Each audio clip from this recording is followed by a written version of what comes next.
My deep appreciation of theater history was instilled in me by Tom Empey, a college mentor to me and hundreds, if not thousands of others. While teaching Greek theater terms, he would grab the fabric of his slacks and say, "You see these pants? Euripides, Eumenides," making light of content that could be considered rather dry and stuffy while still maintaining respect for the art, which is what I want to do with this podcast. For each episode, I invite a guest from the many paths my theater career has taken me down. I give my guests no idea what we'll be talking about, but they know we're going to find an outrageous story about theater history and perhaps get a better understanding about why we're still doing it after all these years. So, welcome to Euripides Eumenides, and I am your host, Aaron Odom.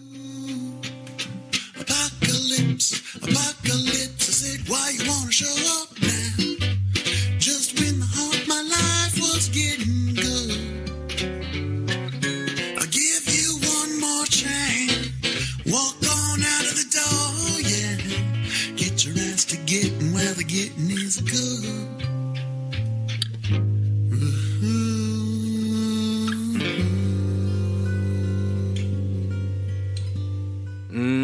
Good morrow, Eumenidites, or good e'en, whichever it may be for you. This is Aaron Odom from Trident Theater, bringing you another episode of Euripides Eumenides, a theater history podcast. My listeners, it's rough out there. Particularly here in the States, things are somewhat contentious, I guess we could say. As I record this in November 2025, I would argue that morale is generally pretty low and malaise is generally higher than usual. So, in response to that, I'd like us to consider for this episode the concept of life-reflecting art and or art-reflecting life, particularly the latter.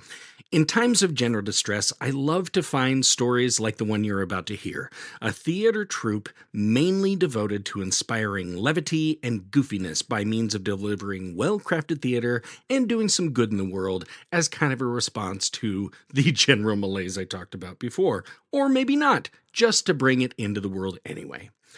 So, I'm happy to bring back returning guest Dustin Hebert, who's been on the show several times before.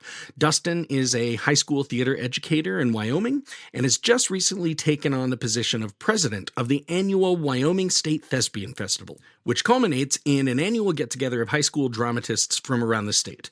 Overall, the intention is to learn together, celebrate what like-minded people from around the state are doing with the art, and just in general grow a solid network for these kiddos who find themselves practicing and loving the art of theater.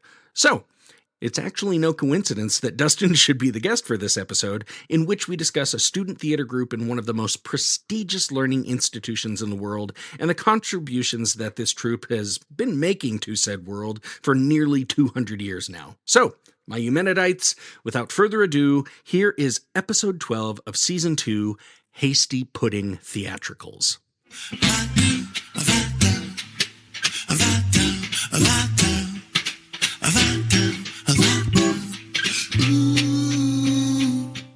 Dustin, so good to have you back, man. Like, yeah, I don't know how many times you've been on the program, but a lot.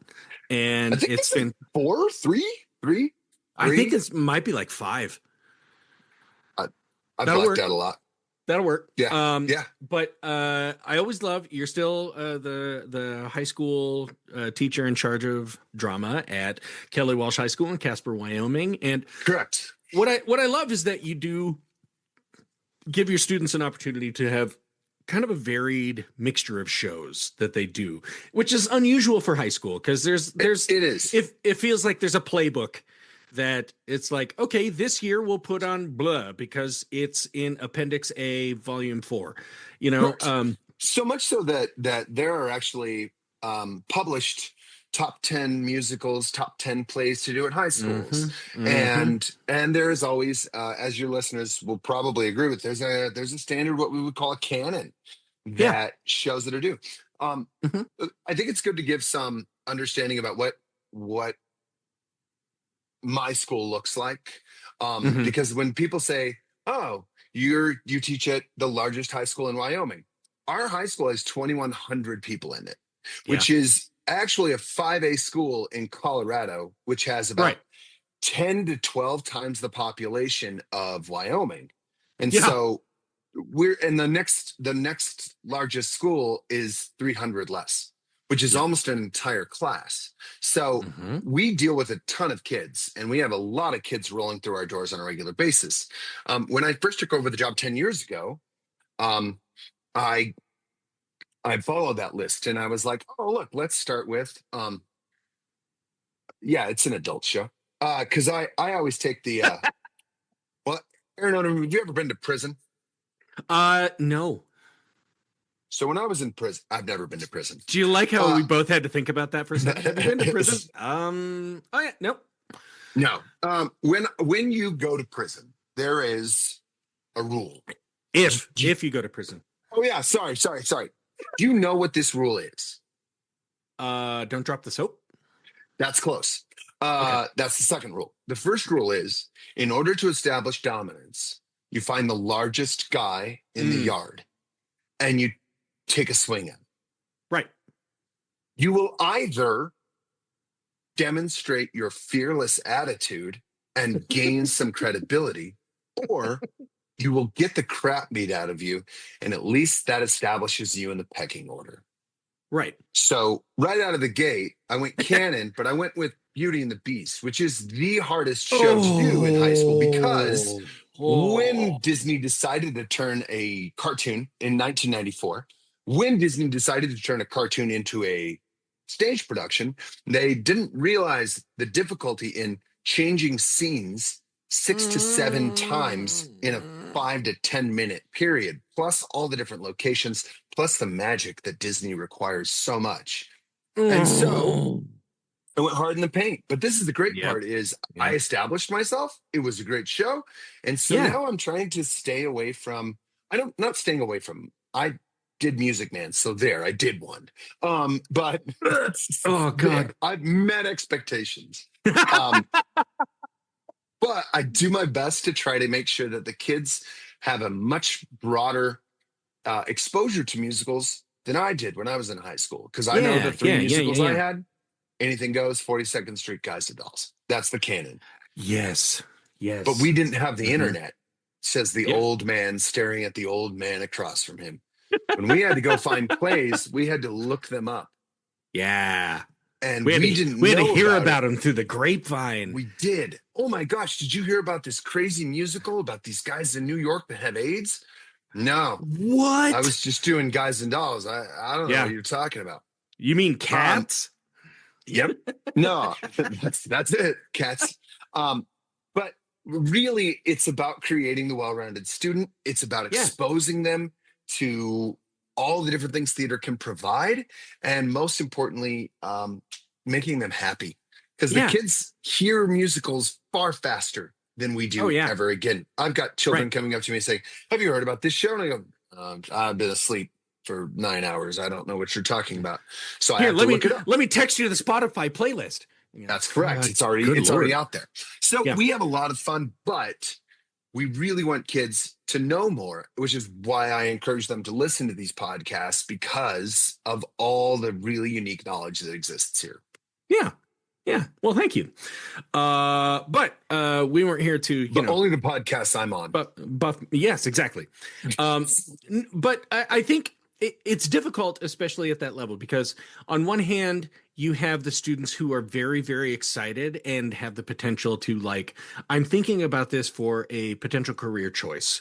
Okay. So you've got those ones, in my experience, those are actually kind of a minority in the high school 100%, scene. 100%. You got kids who they don't fit into athletics. They don't fit into academic clubs, but they enjoy kind of getting out there and expressing themselves a bit with, maybe some hope that they'll continue this a little bit in their lifetime at some point, but it further enriches them. And then you got kids who just are looking for something to do. So in the long run, and then the other side of that difficulty is the canon is getting kind of old. It's getting a little... Yeah. It's long. Yeah. It's long. Oklahoma is a 3 hour and 15-minute show. It's long. It's almost 80 years old now. So yeah. And unlike Batman or Superman, they haven't had the renovations that are available. So I guess what I'm going to say is I've enjoyed seeing what you've been doing over the years to keep the students kind of invigorated, and it's such an odd Venn diagram of shows that, one, the audience will come see, two, begging people to come see a show that high schoolers put on anyway is always difficult, but three, something that will teach the kids that want to go on, help the kids that are just there to have a good time, and do something for the kids who are just looking for something to do. Now on Broadway, also, that can be kind of difficult because they don't often put ratings on their shows. Nope. So kids are probably coming to you right now and they're like, have you heard Death Becomes Her? It's so funny. And you're like, we can't do that. Nope. We can't do that. Nope. Lots of language. I'll just say that. We'll start with lots of language. And there's a lot of things that they don't know. I mean, it's exhausting listening to them ask me to do Wicked. It's exhausting. And I said, Wicked is not available for anybody to do because they're still profiting heavily from the sale of Wicked. And, well, why don't you do, I always loved The Greatest Showman. And I just looked at them and I said, that's a movie. It's a movie. Yeah.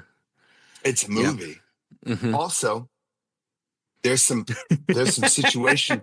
I believe what would the ratings call it? Adult situations in there as well. Adult situations. That we have to keep in mind with. It's difficult to make sure that you're meeting everybody's standards at the same time as providing students a well-rounded education. Right. But you told me what you're doing this spring, and I think that's correct. An absolutely on the target, on the nose idea. Correct. I explored the idea of doing Something Rotten, the show. The show is brilliant, and it is. It just is, and it's. I don't want to spoil it for the listeners, but here's the great part: is a lot of it does meet that inappropriate expectation. However, and this is the fun part, is that the licensing agencies are realizing that they still need to make money, and they make a lot of money from high schools. Oh, yeah, they do. And the older pieces aren't controlled by MTI. Those are Rodgers and Hammerstein. That's a completely different licensing agency. Yep. So they are able to blend both the junior version and the adult version together. And that's fine, because really the story's still there. The great numbers are there, but we don't necessarily need to hear some of the Mel Brooksian jokes that would put people off. My job is still to make every show that I do digestible for audiences. And the minute that they feel like their children are being exposed to anything that they aren't comfortable with, then it becomes undigestible. So we've got a great blending approach to it, and it's all licensed, and they give me options, and they even have changed some of the characters' gender. So I can put traditionally Nostradamus is a guy, Thomas Nostradamus. Well, there's they can change the part to make it a Madonna Nostradamus. And it's all in the script. And they've given alternate lines, they've given all sorts of things. So they're really starting to adapt, which is fantastic. Oh, I love that. Yeah. I mean, because a lot of those shows, it's marketed to go onto Broadway with the idea of this is going to live in perpetuity in smaller markets throughout the world. Correct. I was just talking about this on the last episode because we talked about oh my God, Dustin, you got to get your kids to listen to the Raggedy Ann episodes that I just did, the Raggedy Ann musical, because we got to get it. We got to get it alive. It's a good show. It's a really good show. But the idea, like Frozen, sweet. The kids love it. The little ones love it. But hey, do you have the ability to make an ice castle right now? No. Okay. No. Everybody wants that one moment. Yeah. They sit through the entire show for that one moment where her clothes come off and she changes. That's it. Boom. Yep. It's all spectacle. I mean, I've been saying it about Shrek on this show forever. I think that show's brilliant. I love that show. But then, when a director comes to me and goes, I think we could do Shrek. I go, yeah? Tell me how you're going to do the dragon. Just tell me how you're going to do the dragon. That's all I ask. I mean, same thing. I heard somebody was wanting to do Peter Pan once. And I look at the stage you're doing. I'm like, well, how are you going to make him fly? You don't have any kind of rigging to make them fly. $40,000. Yeah. Yep. You got to hire a company to do that. So I love that companies are, well, especially publishing companies are starting to figure out, hey, we actually got to make this work if we want to make it actually be a commercially viable product anymore. Correct. Which is great. And I think that's a fantastic idea. Something Rotten's a wonderful play. It's a wonderful play. It's going to be a great show, and I'm very excited about it. Very, very excited about it. And the kids are going to love it, and they're going to feel like they've done something together and something cool, and they won't forget it. And I love that idea. Yeah. So we try congratulations. Yeah. Thanks. Well, speaking of that, Dustin, I kind of want to get into the topic here because I came up with this doing research for a recent episode, and I'm like, what in the hell is that? And I found it, and I love this. I think I was explaining it to you before we started that at the end of this episode, writing the script for this, I went, my God, this is how theater should be. It really is, you know? Well, and you don't know. So you're agreeing with something that you don't know. Anyway. Well, no, I'm agreeing that you said that. I can confirm to the listeners that he did say that statement. I believe that he said any it. Knowledge. Yeah. I believe that he said it. So I don't know what he was talking about. So I'm going to start with this, and I don't know what you have prepared here, but I sent you this question a little while ago. Yes. Hey, did you belong to any clubs in college? I did. Yeah? I did. Yes, actually. So in the terms of theater, I believe my junior college, we had a club called AAT. When I was there, it was called the Buckeye. And okay, that's it. Yep. Yeah. That's it. That's the Buckeye. Yeah. And we did a Halloween house, a haunted house. Right. In order to raise revenue for things I don't know about. I don't remember why we were raising revenue or what. I think we were raising revenue so that we could go on a trip. Yeah. To go to Minnesota. Yeah. Mm-hmm. To the to go see shows in Minneapolis, which if anybody is traveling Minneapolis, what a theater mecca. Just go to see shows there. Absolutely. It's amazing. Yeah. Yes. I mean, in fact, you and I both have a former colleague that works at the Guthrie still. Hopefully Dylan still works at Dalen still works at the Guthrie. I just texted him sometime this fall, and he's still carpentering up there. It's awesome. Yeah. Love that. I love that. And so I might even actually get to see him if I go to the USATT convention. There you go. Because there's a nationwide convention. So I'm hoping, right? Which is funny because you never think, you always meet these people and you're like, I wonder what they're going to do with their life. And they're like, holy shit, the guy's working at the Guthrie. All right. Good for him. Yeah. I was just pouring over that the other day. I'm like, I have students who work for opera companies, or former students who work for opera companies.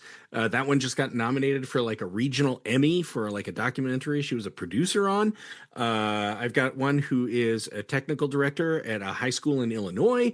I've got a former student who's been on this show who works for Dave Bautista's company, Dogbone Entertainment. And I'm just like, holy shit, kids. Keep getting out there and kicking ass. That's awesome.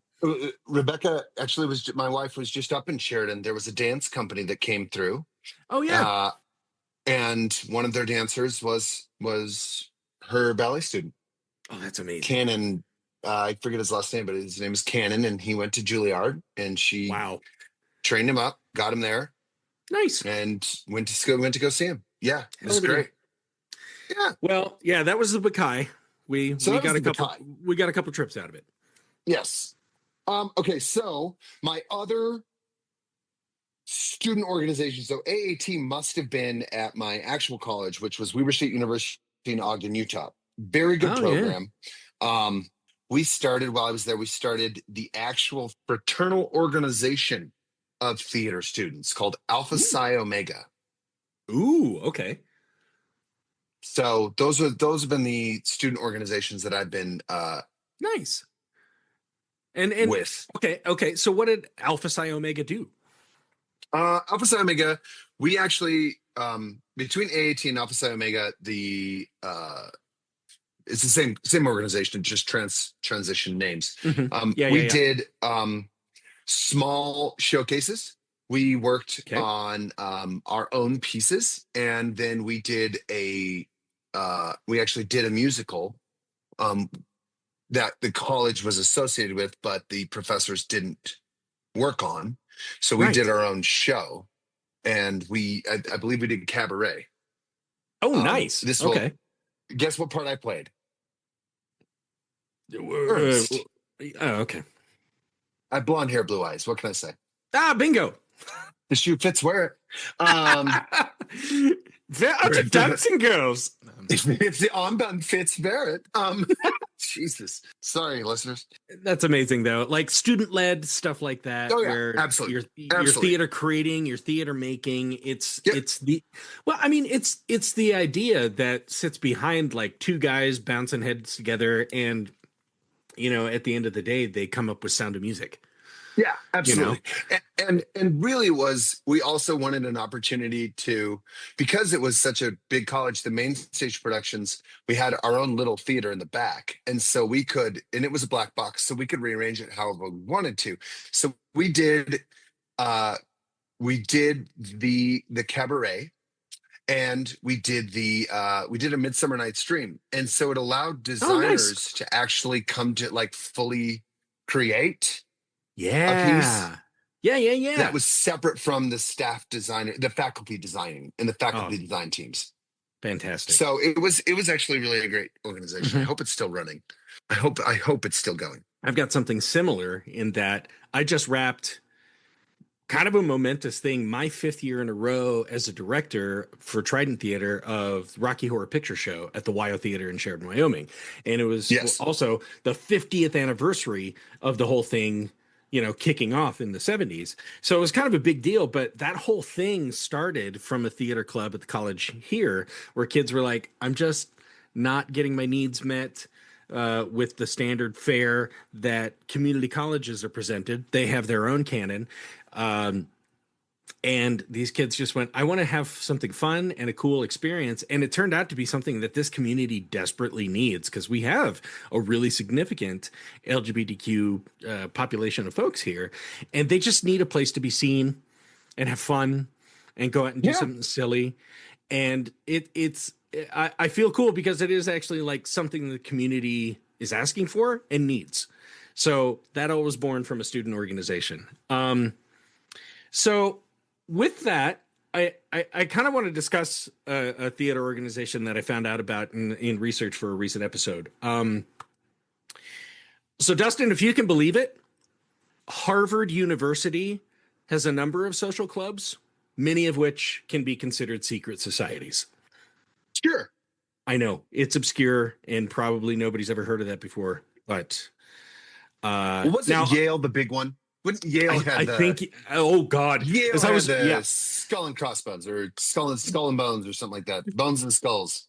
Are you talking about just that movie that had like I'm really? thinking about the one that the former presidents in the early 2000s were associated with. Oh yeah. As I was researching this, I was like, what other secret societies exist at these highly prestigious, Ivy League institutions? And Yale has a ton of them, but Harvard only seemed to have like one. The Porcellian Club. Yeah, that was it. And it's just, a general secret society. Nobody knows what they do, but it's very, very elite. And, if you put it on a resume, people are going to know, and that can either get you a job or, just mark you as a red flag. Now, a lot of these social organizations are not officially recognized by Harvard, but it is understood that these clubs are a vital part of student life at Harvard. Okay. The oldest social club at Harvard is known as the Hasty Pudding Institute. Have you heard of this before? No, I haven't, but I love it. That's the dumbest, coolest name I've ever heard. Isn't that great? Okay, here's a quote about its formation. Quote, in 1795, 21 Harvard students crowded into a dorm room to celebrate the establishment of a new on-campus society. Members pledged to maintain the club's secrecy and to, quote, cultivate social affections and cherish the feelings of friendship and patriotism. Okay, end quote. Now, you think about that at 1795, like our country is brand new. So Yeah. they're really excited about the fact that there's all this opportunity that is just in the air. There's just potential energy, right? Moreover, the group developed itself into a society that championed the freedom of expression, which the club felt was best presented in the performing arts. Now, you were laughing at the name. The society got its name from the Still tradition laughing. of. Oh, this is great. The society got its name from the tradition of having the dish known as a hasty pudding served at each meeting. You ever had a hasty pudding? I haven't. No. No, me either. And until I looked this up, I'm like, I kind of want one now. The recipe known as the hasty pudding has been served in England since at least the 1500s and was originally made by boiling water and adding wheat flour. That's it. That's disgusting. I mean, That's disgusting. that sounds terrible. Yeah, and thus named because it could be prepared so quickly. It's like you've got a lot of hungry kids. You've got just a couple ingredients. Boom, there we go. I know it's not great, but you're fed, right? Yeah. You've got some grossness in you. Yeah. However, when the recipe crossed the ocean to the American colonies, the revolutionary colonists, disgusted by most things considered remotely puritanical, started replacing the wheat flour with corn flour for better flavor and arguably more sustenance. They also started sweetening the pudding with supplies that were in abundant supply in the colonies, such as molasses, maple syrup, or honey. So Okay. it's kind of like bland oatmeal, but you're putting a lot of sweetener in it. Okay. Yeah, Yeah. right? I mean, Okay. like that's what I do with oatmeal, anyways. Honestly, Right? like, Uh-huh. yeah, it's just basically oatmeal at that Yep. point. So they knew how to flavor oatmeal. Yep. I like that. Now today, I think what happens is they let it dry and then it's served as a dessert with scoops of ice cream. So How super. does this have anything to do with the secret society? Was okay. flour banned at the time? I mean, Oh no! Let me tell you, the poor conditions at the poor food conditions at Harvard. Like everybody knew that that college food and cafeteria food sucked, and Still does. it's. Oh, I was going to say it's obviously changed, but yeah, I apparently haven't been to school in a while. I would say there is now a salad bar. There is a Like salad you got bar. that going for you, right? There's a salad bar. We got but, a like, waffle iron. What do you want? It's because they meet the needs of the students, which means that students don't want to eat healthy. So yeah, I mean, you know, We have pizza. That yeah, we've got some pizza, some square pizza that we made in a tray, and everybody knows what I'm talking about. Yep. Did you ever have cowboy hats? No, wait, I what's remember- that. Okay, Fritos this with is shit just on it? There you go. It was Fritos with like taco meat and some salad. Yep. And it's called a cowboy hat. I'm like, that's disgusting. That's just all right. It's just Anyway. lazy. It's just lazy. It's just not lazy. creative at all. It's not nearly as creative as A hasty pudding. Okay. So anyway, Harvard food sucked. Every kid knew it. So as something of a response and revolution to these conditions, I mean, it's like I said, it's 1795. These kids just went through the revolution. They're excited about the state of the country. The club would have members prepare a hasty pudding dish, sweetened, and then carry the dish in a large cauldron or pot across the campus to where the group was meeting. It was kind of an incentive for kids to go. Like, you know, you get this terrible food in the cafeteria, but if you come to our meeting, we have a hasty pudding. Ooh. I mean, that's like in the South Park movie, those two kids who are like, we understood there would be punch and pie. And then there's like, there's no punch and pie. And the kids leave. Kids just stand up and leave. And yes. Okay, so they'd carry a hasty pudding across campus. Members would be assigned an alphabetical order in each subsequent meeting to bring a new pudding. So, hence, they call themselves the Hasty Pudding Institute. That makes sense. That makes sense, right? And it was, you know, the first bait and switch also. Right. It's the first bait and switch. It was the Absolutely. old hasty pudding. Uh-huh. So, from its earliest days, Hasty Pudding adapted scenes from popular plays of the day and performed them for members of the club only.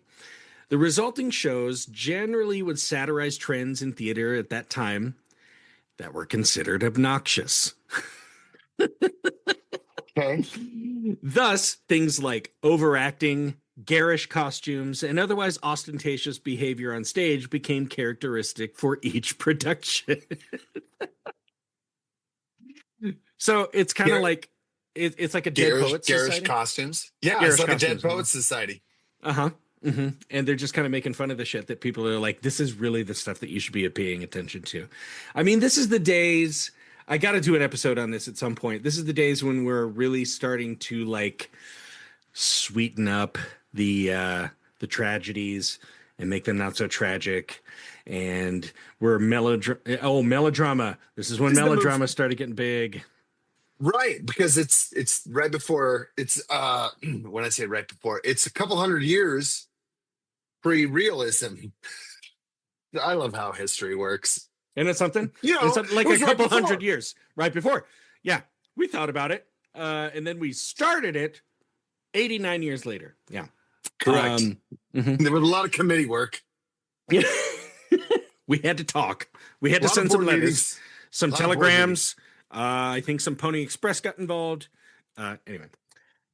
Now, as I said, the plays were performed exclusively for members only. But as the reputation spread for how funny these plays were getting because they were making fun of the trends that people were like, okay, yes, we go to the theater, but some things we're getting a little tired of seeing somebody just postulate and for 3 hours. Right. Yeah.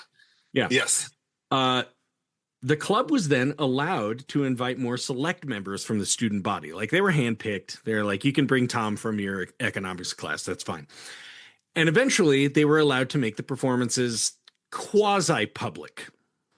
I think it was more like they were allowed to invite just kind of the general campus. But not Tom.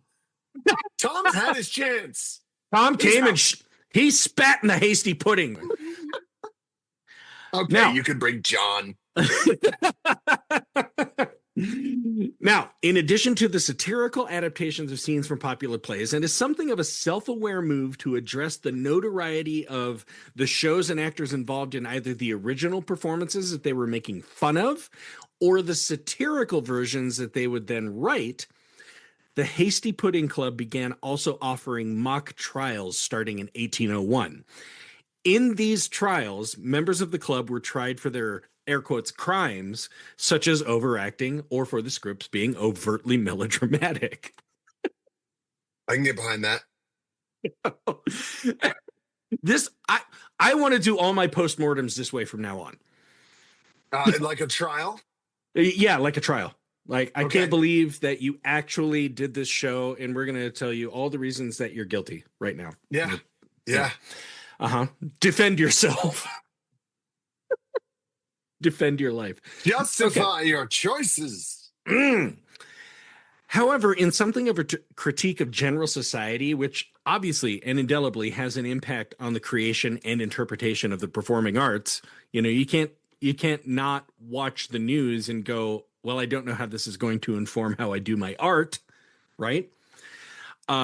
These trials would take on virtually any topic that could be considered something of an affront to society.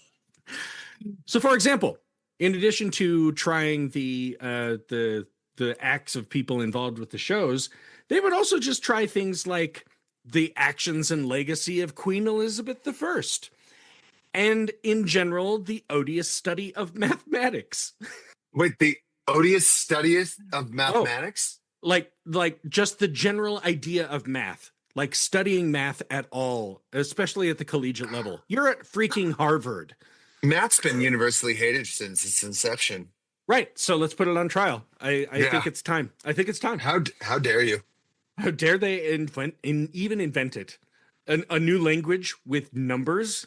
Come on. Sounds communist to me. That's right.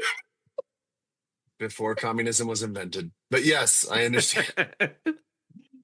Oh, man.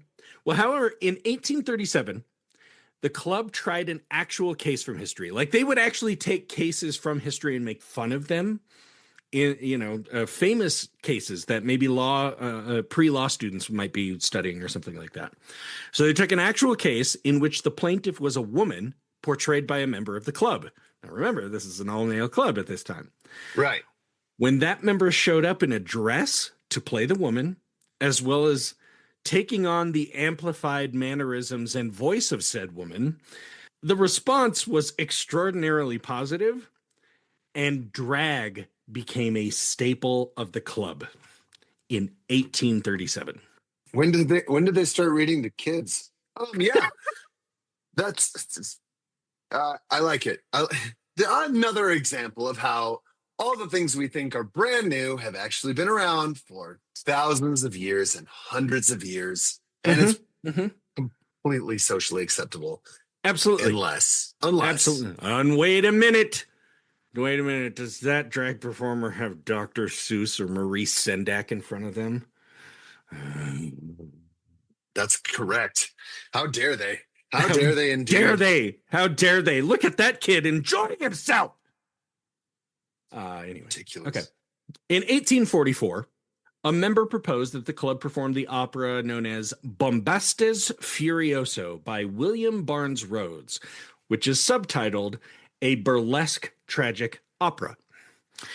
Bombastes Furioso, being something of a parody itself, obviously, was intentionally guilty of many of the theatrical crimes that the group would, hold mock trials for and need to roast at the time. One example in the play is that at the end of the tragedy, tragedies at that time and before, they're known for having like many of the characters dead on the floor on the stage for a number of minutes. Did you ever have to do that in any of your shows you've ever been in? No, I did not have to lie on the floor dead for many minutes. Oh my God. I had to do that when we did West Side Story. I had to be there at the end of Act 1, lying on the floor, and like you have to invent a way to like, okay, if I breathe this way, nobody's gonna see it because I have to be here for several minutes. As a you just shallow breathing through your nose. Yeah, like down into my gut, so it didn't like make my ribs expand and everything. Oh my God, it was so ridiculous. Anyway. So anyway. End of this opera, you got all the characters who have been killed off in the tragedy. They're lying on the floor. But at the end of the play, they all spring to life. And in an absolute fourth wall break, they told the audience that if the audience liked the show, all the actors would be happy to die again tomorrow night. Oh, but it's the same show. It's the same show. Same show. They're working it. I love it. Yeah. So anyway, if you liked what you saw, they'll do the same thing tomorrow. Yeah. Same price. Did you enjoy my death tonight? I've got it planned again. That's correct. Yep. And while the play only has 4 characters, the one female character was played by a male student in drag. Yes. Yeah. Because as was the parlance of our times. Right. We're groundbreaking, but let's settle down. Yeah. We can't have a woman yet. No. Thus, with Bombastes Furioso, Hasty Pudding Theatricals was born on Friday the 13th of December, 1844. I freaking love that. Like everything about this thing is like just flouting any kind of tradition. It's amazing. Sure. Which is what students are supposed to do. Yes. That's absolutely the whole point. Yeah. Try something that hasn't been done before, or that you think you see a hole in society and you know needs to be filled somehow. Yeah. Do that. Yeah. So to put the production on of Bombastes Furioso, the group created costumes, set pieces, they constructed footlights in their temporary performance space, and they held regular rehearsals to launch a full-length production. And from then on, the group would perform full-length productions of popular comedic or satirical shows of the time. So they're a legit company now. 10 years later, in 1854, after petitioning the college to grant them permanent space on campus, the group was allowed to perform for the general public rather than just for the student body and college employees. So they're getting bigger. They're getting a bigger audience. They're getting a bigger market share. Hasty Pudding Theatricals then toured Boston with their shows and grew so popular that a tour through several more cities, including New York, was requested and then completed. They're undergrad kids. And they're touring. But they're touring. I mean, they're getting work. That's awesome. Yeah, I already have lines on my resume, and I'm not even graduated yet. Yep, I love it. Soon, Hasty Pudding Theatricals was putting on annual productions for the greater Boston community and gained permanent housing on the Harvard campus. In 1867, a student wrote the play to be performed that year. And from then on, that became the tradition that students would write an original satirical musical and they'd stage it one time every year. I mean, like awesome. one production. So it's, like several weeks or something like that. So was it a production? It was a production with music, like underscoring and things like that. Okay. Yeah. Oh, no, cool. It was a musical. I mean, it was a musical before it was musicals, really. But right. I mean, yeah, there'd be songs, there'd be originals. Yep. So they'd write all of that. Yeah. Well, no, I'm not going to do it. It just reminds me that there have been in Oxford, there was a Gilbert and Sullivan Society. Yeah. This could have spawned that. It might have. This is pre-Gilbert and Sullivan. Oh, yeah. Mm-hmm. I mean, we're Gilbert and Sullivan. We're not even. We're not even out of the 19th century yet. No, that's great. I love that America had that influence on England. Maybe just a dash. Maybe they did. Well, it looks like the Americans are doing something. For listeners at home, like America didn't contribute anything to the theatrical scene in the sense of originality. No, not really. No. The musical was the first thing, and that was in 1940, 46, 45. Nope. Well, Dustin, I hesitate to ever really bring them up on this show, but you're really discounting the minstrel show. I guess I should have said an American contribution. That's my real laugh, people. I'm sorry. I'm not nervous. Anyway, the pudding adaptation of the epic poem Dido and Aeneas was written in 1882, and it was that performance that it just seems to be kind of like a pin on the timeline. That performance more or less solidified Hasty Pudding Theatricals as a professional and nationally recognized theater troupe that really, I think when they say that, it's one that can compete. It can go out in the actual market and be something. It's so creative, though, from an artistic standpoint in the time period. That's cool. Right? Yeah. And remember, they're all in drag. Yeah. Oh, that's good. Soon after, I like all these things. the pudding, as it came to be known a little bit more colloquially, was able to move out of their granted space, which pudding alumnus Theodore Roosevelt, he was in the pudding, Theodore Roosevelt lovingly referred to this temporary space as the shed, and they were able to convince the college to allow them to build an actual theater building to perform in on campus. And it was primarily through alumni donations, but the pudding was able to build Farkas Hall, Farkas, which remains there to this day. That's so cool. Yeah. Oh, I'm not even done yet. Was that the first established theater in the Americas then? I don't think so. I mean, there were definitely theaters. I don't know that it was like specifically for a company, but yeah, there were theater houses obviously all over dotting the West and the West Coast, but I don't know. I all I know is that the pudding is literally the oldest surviving theater company in America. That's awesome. That's so Isn't cool. that amazing? Yeah. Yes, it really is.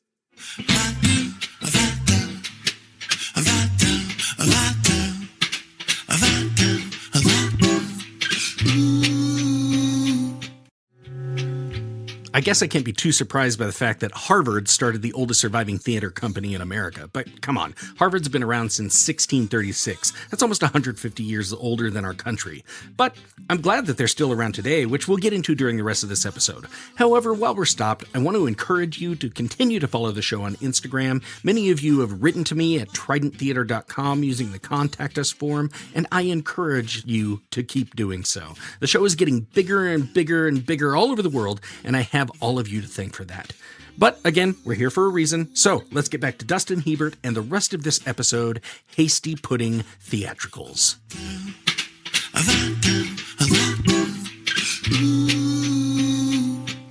Now, this has been the primary focus of the pudding for decades thereafter. Original, student-written musicals, which feature only men as performers, primarily in drag, satirizing topics and theatrical trends of the day on an annual basis, and making fun of things on a political, topical, and often colloquial level. You know, I mean, I saw a couple clips from recent pudding shows, and they're making fun of students from other Boston colleges and stuff like that. And, you know, like you couldn't get into Harvard or whatever, you know, stuff like that. It's funny. And often their production values rival most other well-funded theater organizations today. And each production usually has a cast of about, I think it was 12 members, but nearly 50 people comprise the entire company for the show every single year. And so behind the scenes, you've got, you know, 30 to 35 to 40 members who are all, you know, they're building sets, they're running the lights, they're running the sound, they're writing the music, they're playing the music, they're designing the costumes, they're helping people They're with quick shaking changes. that big piece of metal to create the thunder effect. Okay, David, yes, you got the thunder. I did good. I did good. I got it. It was great. I think that student's on aid. Okay. Yeah. 100%. And you can find the pudding at their website, hastypudding.org. They're present on social media on Facebook, Instagram, X, and their YouTube channel. And the pudding has several of their full soundtracks for the productions.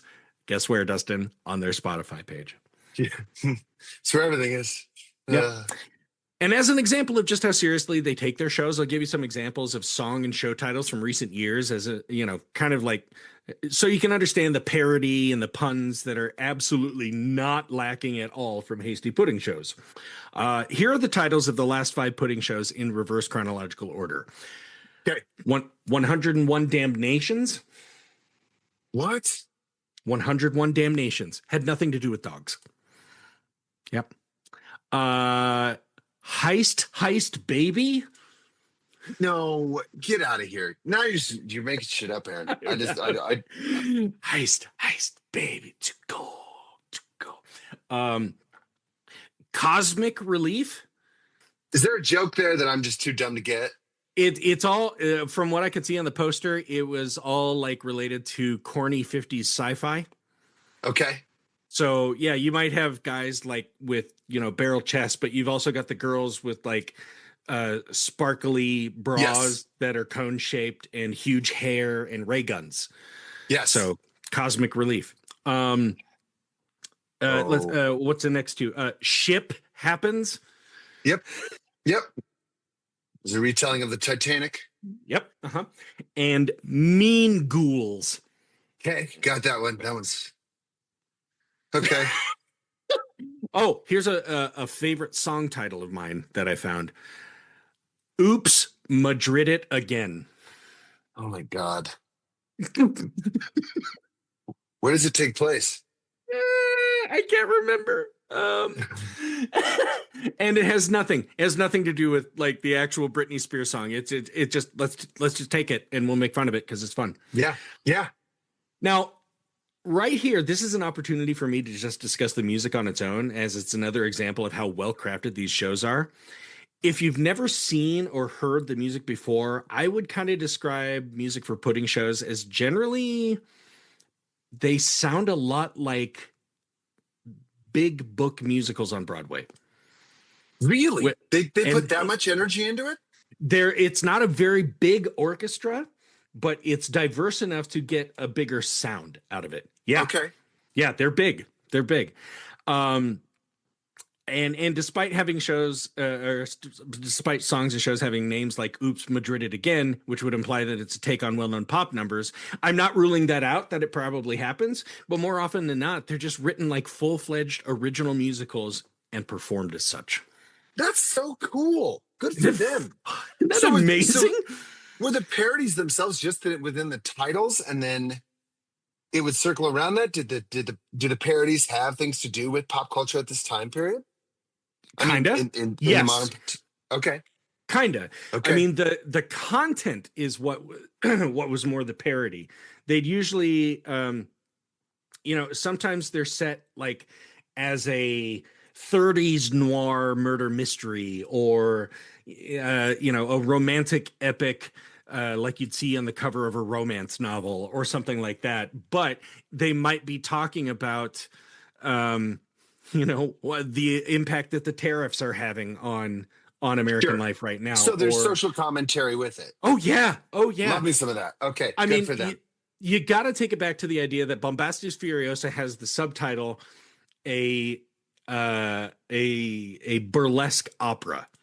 Yeah. So it's very much in the theme of burlesque. Like nothing is off the table to make fun of. There's you can do anything. I value that quite a bit.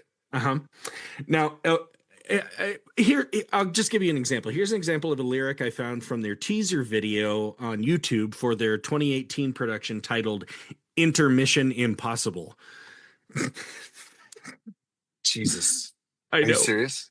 That's the name of the All show. right. Since I haven't seen the whole thing, I'll just give a generalized guess because the whole thing is not on their YouTube page or anywhere else. It's a plucky young innocent sailor singing a patriotic tune to the play's ingenue about the value of buying American products. Here's the lyric. You'll know why U.S. beef is best when my hot dog is in your bun. Okay. Cool. So subtlety low, innuendo high. Okay. A lot of the time. I mean, sometimes it's the opposite. Subtlety high, innuendo low. Maybe you'll get the very sly joke, but usually it's right out there. It's right out there. That's good. They'll be like, well, like I was saying, the kid who got here on aid, because some of them be like, well, because he couldn't get into Dartmouth.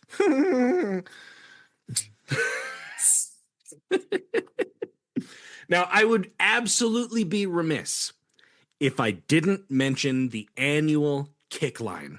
It's very similar, if not better, than the Rockettes, which concludes the musical every year. It's just a whole bunch of dudes in drag doing a fabulous kick line. Man, I would pay so much money to watch any of those shows. I know. Well, you can go to YouTube, see a whole bunch of clips and stuff from it. And this kick line, the kick line, as soon as you see it, brings the house down every time. That's fantastic. Like, I mean, there's duh. If you're going to sit through 2 hours and laugh your ass off at this goofy, campy musical, and then they do a kick line, oh my God. That's one of the biggest things in my Rocky Horror every year is like, we try so hard. And this year was one of the first that we almost got it. We almost synced it right to the movie. Now, Hasty Pudding shows have been presented every year since their inception in 1844, with the exception of a few. 2 years during World War II, Pudding members actually felt so patriotic that instead of doing the shows, they enlisted to go to war. Same thing in World War II. 2 years they didn't do Pudding shows. And the fifth one was the first year of the COVID-19 pandemic. Oh, wow. Those are the only times that Pudding shows have not been put on. That's so many. I mean, of all the different things that have happened to America in the last 200 years, those are the things. World War I, World War II, and the COVID pandemic. Well, I mean, think about it. Any of the other times where you're like, maybe we shouldn't do this show. A show like this, are you telling me that people don't need that distraction? Yeah, people want that distraction. Oh my God, it's an absolute gift. It's a need in society to be like, I just need to make fun of what's going on and just forget about things for a couple hours. That's a wonderful, wonderful thing that theater can do for people in times of need, in my opinion. Yeah. Absolutely. Absolutely. Mm-hmm. Now, the Pudding has almost no limits to who or what it will focus on as the target of its hilarious critique, and it boasts quite a few prestigious alumni who have made an impact on history. 5 U.S. presidents are Pudding alums, including the aforementioned Theodore Roosevelt, but also his cousin Franklin Delano Roosevelt and John F. Kennedy. That's awesome. I'm so glad Kennedy did that. Oh my God. Jack in like a Rockettes uniform? Come on. He'd look great. He would look great. And he has the hair for it. So he does have the hair for it, in fact. I mean, it's almost the same as Lucille Ball in a way. The cool, jeez, man. And I wish people would relax a whole lot more. They'd have so much more fun if they just relax. God, throw a pie. Just let them read at the library. God, yeah, just let them read. It's funny. It's funny. Many famous actors have also been putting alumni, including Jack Lemmon and Fred Gwynne. Remember him? He was Herman Munster. Yeah. He went to Harvard. Yeah. And many other alumni have made incredible contributions to the history and more specifically to the world of performing arts and closer to today, such as Stockard Channing, Dean Norris, Hank from Breaking Bad, Yes. Lawrence O'Keefe and his writing partner, Nell Benjamin. They wrote Legally Blonde, Rashida Jones, B.J. Novak, and Will Aronson, to name a few. Oh, that's awesome. Okay, well, B.J. Novak's a big deal for that. I mean, Yeah, just no the kidding. creative writing behind it is Mhm. so indicative of a creative atmosphere. Mhm. Creative writing is indicative of a creative atmosphere. I'm sorry I sound so stupid whenever we do a podcast. It's But very creative. the Very creative. the idea that they can go to a place that fosters creativity and create some of the funniest Yeah. iconic works is Yeah. just remarkable. And these things, these are just, this is what I do for my off time with the club. Yeah. Oh yeah. This is a side gig. Yeah. This is what I do for fun. Yeah. I'm going to go ahead and invent the Office after this. Or Yeah. the American Office. Anyway. Maybe somebody will like it. Yeah. Now, that would be the end of my story today. Reminding listeners that as we record this episode in late 2025, there's still time to get your tickets to the Hasty Pudding Show for 2026, which will run from January through March 2026. It will be the 177th Hasty Pudding Theatrical Productions to date. And the title, Dustin, is, here we go, Looney Tunes. Okay. And my friends listening, takes place in a bar. That's it fantastic. takes like Old West. I hear just Yeah. Old West. Please give me Old West cowgirls kick line. That would be just Hip, goddamn hip, amazing. Hip. We've already established Bugs Bunny is a phenomenal cross-dresser. Oh my God. Much to the chagrin of my prepubescent brain, which actually explains a lot now that I think about it. And then you just got somebody over in the corner with a big red mustache going, oh, Eyes popping out of his head. I'm hunting drag queens. That's fantastic. What a So anyway, great situation. Now, listeners, you would make my day. I would love some tickets and travel arrangements for Christmas. I'm just saying, just putting it out there. I'm a huge Looney Tunes fan, obviously. And even if the show has nothing to do with Looney Tunes, I'm totally in. Totally in. It's perfect. But as I said, Dustin, that might normally be the end of the show. Had it not been for what could be considered spin-offs in later seasons that have done pretty well as well. Wait, later seasons of the pudding? Of the pudding. Here we go. In 1948, 4 pudding men created an a cappella group because they just like to sing. This is known as the Harvard Crocodillos, who still perform today. It's now a 12-member group, I think, or at least that's what it is on the website right now. They can be seen all around campus all year in their signature tuxedos, singing, doing goofy little song skits, and they perform in over 200 concerts every year. Holy crap.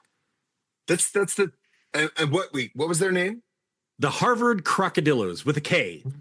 What are the Yale ones? I love it that these higher institutions of stuffy necked learning have all this like ridiculousness going on with this. Because the Yale was the poofs, Oh God, I can't think of it. I know what you're talking about. The whipping poofs? It might be something like that. I'll have some listeners send me a message later and be like, you I'm totally sure they will got it be wrong. like, that guy was absolutely wrong. And the list of notable alumni in the Crocodillos is absurdly long. It is like so big, too voluminous to share. But in 1951, The Pudding announced that they would be hosting an annual event to honor one woman each year who made a significant and legitimate contribution to the performing arts. The award would be called the Woman of the Year and would be presented in one part by a parade through Cambridge, where the celebrity would sit like in the back of a convertible with two of the drag performers, one on each side. Uh-huh. And they just, it's like a ticker tape parade. Okay. Right.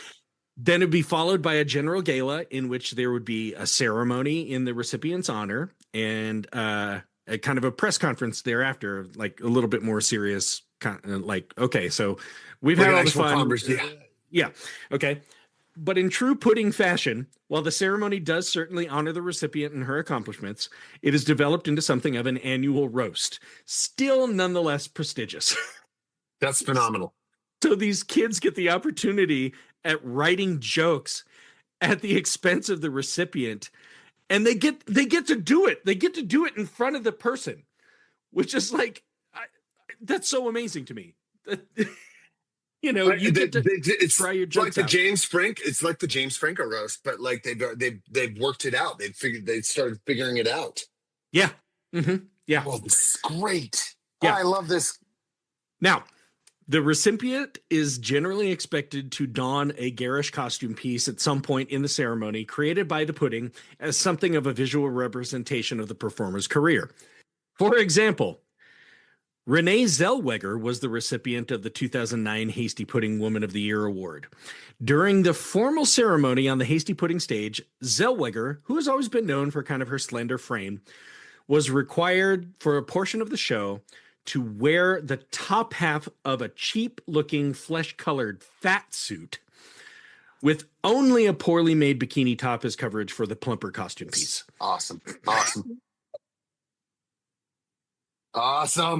I like it when people can make fun of themselves. That's phenomenal. Oh my God. And she was so excited to put it on. Like, yep, make me ugly. It was amazing. The Woman of the Year is also expected to have something of a response roast speech prepared, as well as perform improvisational sketches with some of the pudding actors for that year. So it's a whole thing. That is so cool. I know. That gives me so much hope. I know, right? The recipient is also presented with a small gold cauldron. It's like, it's about the size of like a potting plant you'd put like on a shelf in your window or something like that. And it represents the pot that would carry the Hasty Pudding across campus in its earlier days, the same cauldron that's on the official emblem for the Hasty Pudding Institute. So, I mean, it actually, you see that on a shelf, you're like, oh, you're an honoree of the pudding. That's really cool. We know that you have done something significant. Right. It's also a really great, like inside, because you've got to know, right? So it's this really cool, like, inside badge of honor. And it's not like an Emmy. It's not like an Academy Award, but it's really neat. Who gave you that weird little pot? Oh, it's funny you should ask. It's funny you should ask that. Mm-hmm. You mean you don't know about a Hasty Pudding Club? Mm-hmm. So then they go and they do the serious, press conference, and there's still some jokes happening, but, they talk about what an honor it is to be the recipient and everything. And then the honoree is given a nameplate on their plaque in the lobby every year. So you go to a Hasty Pudding show, you see all these amazing names on the list in the lobby. The award was first given in 1951 to Gertrude Lawrence, a famous British entertainer. Yeah. Recent recipients who my listeners might know are Cynthia Erivo was last year's, or this year's actually, 2025. It's awesome. Jennifer Coolidge in 2023. Viola Davis in 2022. It's even cooler. Elizabeth Banks in 2020. And Amy Poehler in 2015. Whoa. Yeah. I thought, did Amy, so all these guys they all went to... Oh no, they weren't. They're not all Harvard grads. Oh, I'm sorry. These are like when you get a doctorate at a college. Oh, like an honorary doctorate. Yeah. It's an honorary Hasty Pudding. Yeah. You're not necessarily a part of the club. You're just we thought you were cool enough to honor your stuff. So yeah, Amy Right. Poehler. Well, and speaking of Amy Poehler, here's an example of the return roast that she gave while on stage accepting the award in front of an audience full of Harvard students, faculty, and the press. Here's a quote. Go.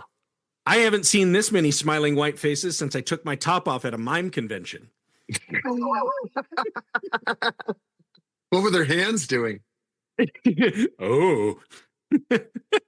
I'm a bad mime. I want that. Grab, grab, grab. No, I'm just kidding. The Man of the Year award was introduced then in 1967, and Bob Hope was the first recipient. Awesome. Yeah. And when attending the Man of the Year ceremony on stage, each recipient is also expected to improvise with the cast and at certain times wear a customized costume bra over their clothes, which represents significant moments in their careers. For example, when Ryan Reynolds was honored in 2017 or 2018, I can't remember, he was honored. He wore a bra in which the cups of the bra were fashioned to look like the eyes of his comic book movie character Deadpool. Okay, I could see that. I mean, yeah, that's a good one. Which is too bad that that's what he's known for, because he's done better work. Yes, but I just love the Deadpool boobs over his tuxedo. Yeah. And he's like, I want to thank everybody. I want to thank my family, my agent, and yeah.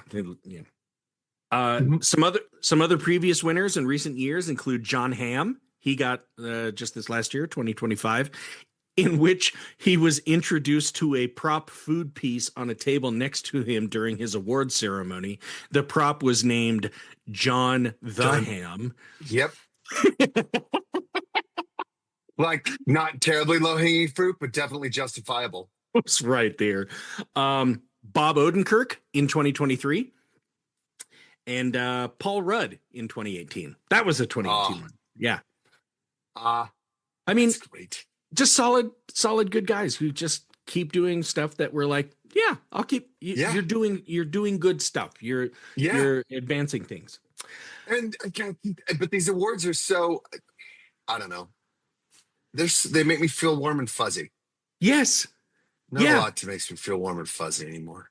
Well, see, that's what I'm saying. I love that. See what I'm saying? Like, this is kind of how theater should be. Like, it should leave us with should be that way. Absolutely satisfied in one way or the other. All right. And it's by peers. It's not by random people. Money's not involved, right? As soon as money changes hands, it changes the whole thing. I don't think there's a monetary award for the recipients. I think they just get it obviously costs something to put on a parade and have a big dinner gala and everything like that. But at the same time, it's like, why not? You know, they have funding. Yeah.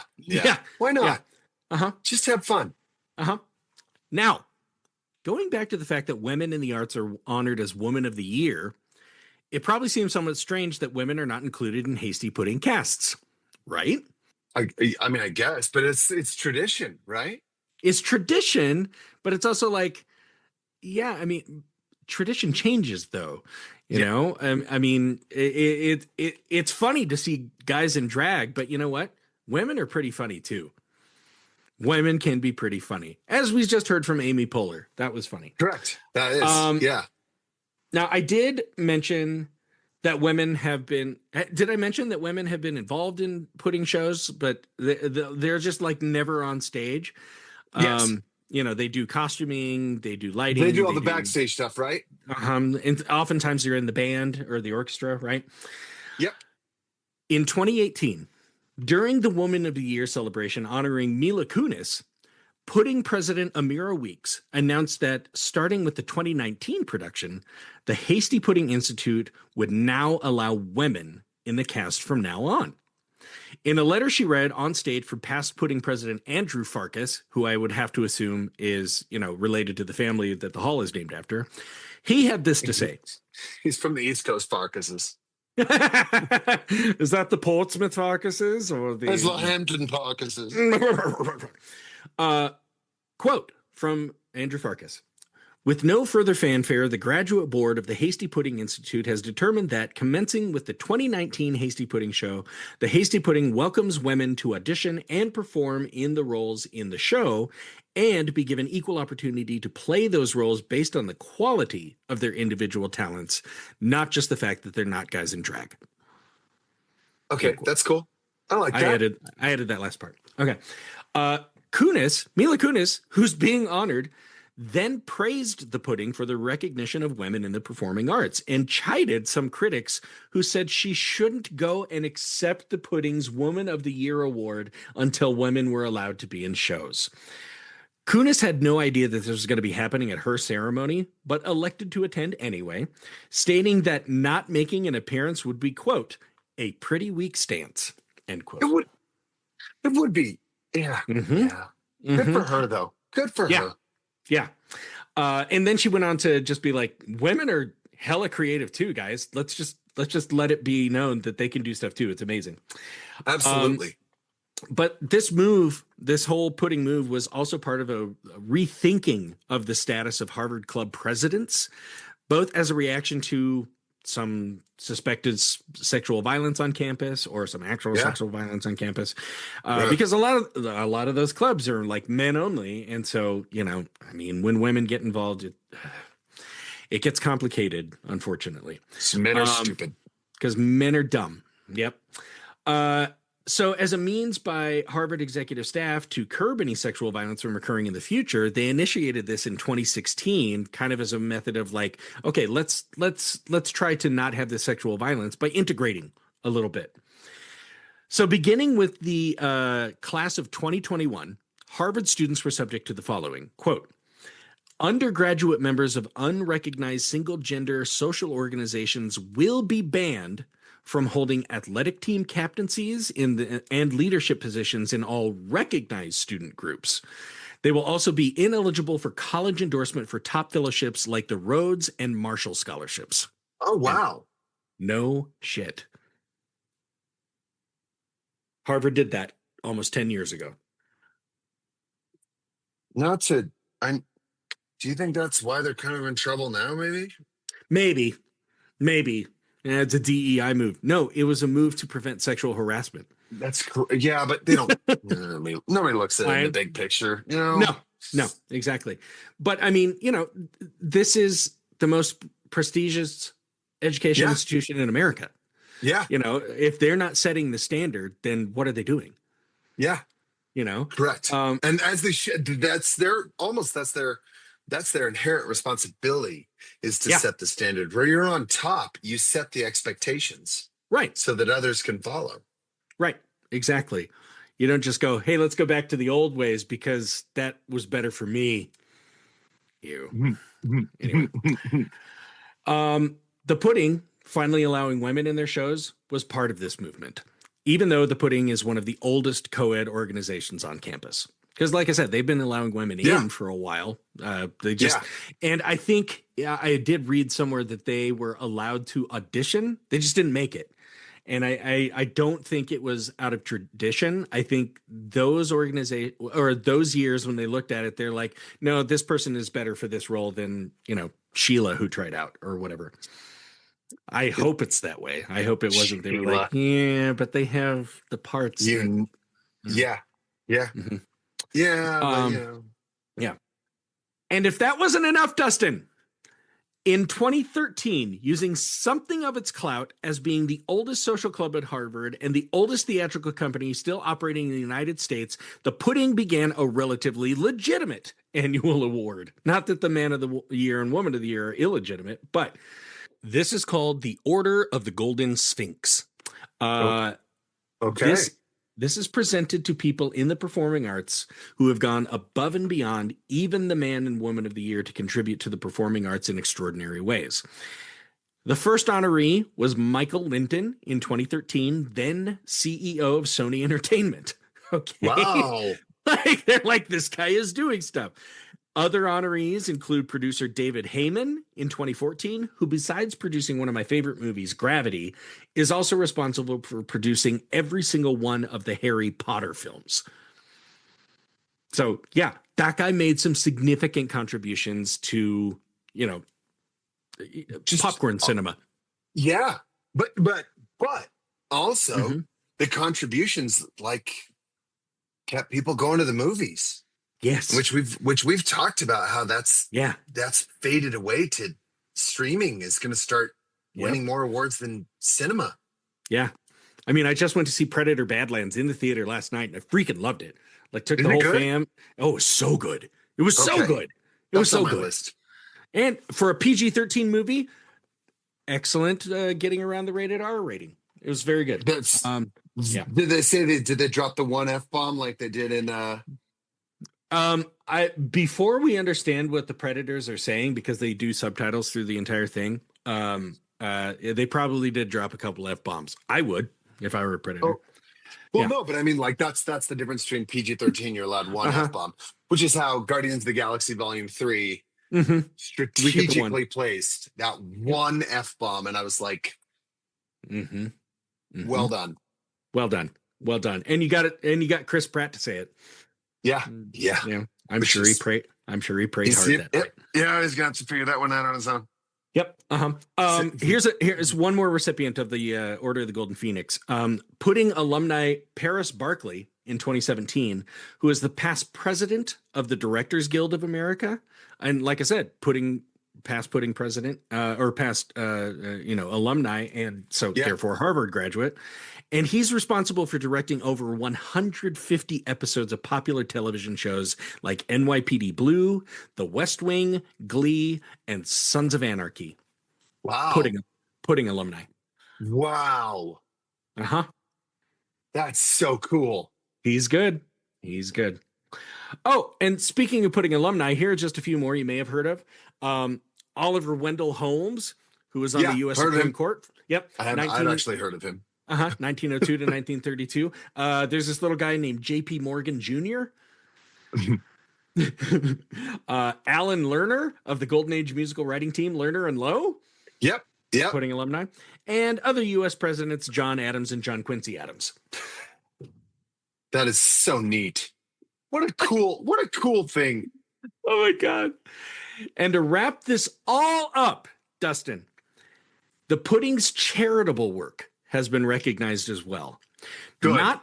Not only do they give to public arts programs in the Boston area, public school arts programs, the Pudding has also sponsored some other arts organizations in the past, such as GEMS, GEMS, which stands for Girls Educational and Mentoring Services, which helps girls who have been forced into the sex or adult entertainment industries against their will to exit the practice and begin new lives. That's fantastic. I mean, like, these drag performers are Harvard undergrads are just, yep. Let's see. The other one I wanted to mention was the Arthur Miller Foundation. They give to that. The Arthur Miller Foundation provides for resources for public schools to help film and theater become part of the curriculum and to stay that way. I have many thoughts right now. It has not been an easy ride for me the last 8 months. None of my podcasts have fulfilled any level of hope in my heart. I have even looked for new podcasts, and they're always about like Behind the Bastards or how the market's crashing or politics. And this has actually made me feel very good today. I know. I need you to know that. Like, that's really cool. Well, that's what I was saying. Still hope out there. And this frankly is the end of my story. And so you can see how I got to that point and I went, this is what theater should be doing. Yes. This is one essential function of theater, is to help us reconnect to the world we live in with stuff that is not connected to it at all. Yes. Make us feel silly for a few hours. Make us maybe think a little bit. Entertain and delight. Yeah. In this instance, yeah, it's all goofy. It makes you kind of laugh at your circumstances. And at the end of the night, you go, that was fun. Yeah. Yeah. That was really nice. And then you find out that they're doing all of this charitable work. They honor these people who are doing amazing work. And it's just kids at college. Just kids being indoctrinated. I mean, to be fair, and it's hella hard to get into Harvard. I'll give him that. It's hella hard to get into Harvard. You can't put on your resume. Well, I really really would like to be in the pudding club. I'm interested. I'm mainly interested in Harvard for the pudding. What do you want to be a major of? Can I be a pudding major? That's it. I'm just putting it That's out it. there. I'm here. I'm here for the drag. I brought my own costumes. I'm here for the drag. So your GPA is 2.0. I'm here for the drag. Yep. You need me.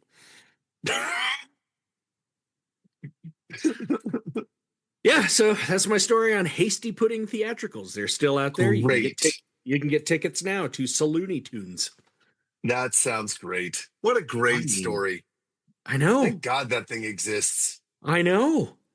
And it's not the only one, from what I understand. Like, I remember, I went to Pepperdine after Casper College, and they do, I don't know if it's still a thing, but they used to do a thing called Songfest every year. And it was kind of a similar thing. They would get all of the fraternities and sororities to each come up with like a 15 to 30-minute original musical based on current pop tunes. And I mean, the story could be about anything. Like, I think as I'm looking back on it, the 2 years that I was there, I saw one, and the one that sticks out was, I think, a caveman somehow was able to go forward in time to present day, and people were using modern pop tunes to teach him about how to live in current America. And it wasn't that a that was a Brendan Fraser movie. Yes, Encino Man. Yeah, okay. Encino Man. I watched Encino Man. I didn't watch. Yeah. No, but I think that was like one of the things in Songfest, and I know that there are a lot of schools who do something similar to Songfest, and it's all student led, it's all student run, and it's just to go out and have a good time. But I don't know that they have entirely the impact that the pudding does. Probably not. God, that's so cool. Yeah, something. Oh, that makes me happy. That makes me very happy. Great. There we go. Great job, man. Nice job. Yeah. Oh yeah. Yeah. And I got to tell you, like, it really came to mind this last year. Like, I'll be honest with you. There was a moment where I was just going like, man, I don't know if I want to do Rocky Horror anymore. I've done it 5 years in a row now. And last year I even went, I don't know how we're going to top this year. And I topped it this year. We did some stuff this year that was like, it was soaring pretty good, That's good. I'm good. You got to do those things to fill your soul. Yeah. I know it takes a whole lot more work, but you got to fill your soul. Mm-hmm. And it was our biggest audience we've ever had. And just the joy that was in that, Andrea, the woman who walks beside me, you've met her. Yeah, she's great. She's fantastic. Yeah. She came to it that first year, and she kind of came from more of a like educational and scientific family. So, they're all like, you're dating an actor. What the hell is this? But, she came to that, and I'm like, this is not usually what I do. This is just, it's kind of a burlesque show, and it's fun. It's silly, and it's relatively harmless. And at the end of the day, it also teaches something about, the limits of consent and what consent means and whatever. So this year it was just, she mentioned it that first year, and I felt it again. I feel it every year to a greater or lesser degree, but this year I felt almost the same way I did in the first year, where it was just, we're doing this thing. It almost has no like theatrical value other than look at all these people enjoying the hell out of themselves at this silly interactive experience. Correct. And feeling look at the yeah. Yeah. And feeling okay being themselves in a place where otherwise they might not. I I read a headline, I think it came up on a friend's Instagram story last night, that statistically in this country right now, most LGBTQ plus people do not believe they will live past 35. Yes, that's yeah. There is a very large darkness that is about that. And I go, how can I stop doing this show if for just one night a year everybody forgets all that? Yeah. Yeah, you're needed far more than you think. But that's also, I think, we were both students at Tom who kept telling us, you have to do theater for the community that you're in. Yes. Yep. And and I supplemented that, and I'm interested because here we're going to end this here pretty soon, but I supplemented that a little bit for I do theater in my community with stuff that I think the community can benefit from. Now, going to see a show that has some neat costumes, some good set pieces and stuff that ultimately is empty, that doesn't have a lot of substance. I didn't really take anything away from it. I just got out of my house for a couple hours and I had a good time. I don't know how much benefit there is to that, but I mean, it's a distraction for a while and we all could use a distraction, which, a lot. But at the same time, distraction. This spring, I just did Misery, and not everybody is going to go to that because they're like, I don't like scary stuff. Okay, fine. You don't have to go to that. The people that did come to it, who weren't necessarily all horror fans, they just wanted to see something new and interesting, loved it. They walked away going, I felt something I've never felt before. I'm going to be thinking about this for a while. And ultimately, there is a message in there about the limits of obsession over celebrities. So, it's kind of changing my perspective. I don't know what you think as far as like why we still do this, what our mission statement might be. I don't know. I still do it when I do something and I'm over 40, so I know my flaws really well at this point. And I can get really cynical about the world and about my job and what I do. And then when I watch these kids have so much fun with a piece that I think is like, I'm like, yeah, I guess we're going to do this. But they have a blast. Yeah. And I look at them and my first thought is, really? Yeah. And then I was like, oh, wait. No, I would have had a blast too if I was them. Yep. Because I worry that at some point I'm going to get too cynical, but I got to hang on to that youthfulness, which is something that people have told me I'm far too immature to be a 44-year-old man. But then I look at them and I fart and I walk away. There you go. Yeah. And they will never forget that fart. No, because that's the joke. It's just life is funny. Exactly. Life is dumb. Damn right. Damn right.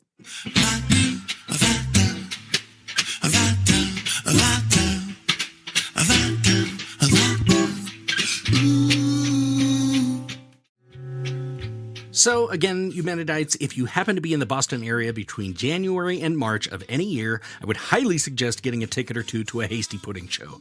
Not only will you have a ridiculously good time at the theater, but your efforts help the pudding do a lot more good in the world besides just a fabulous show. Go to hastypudding.org for more information.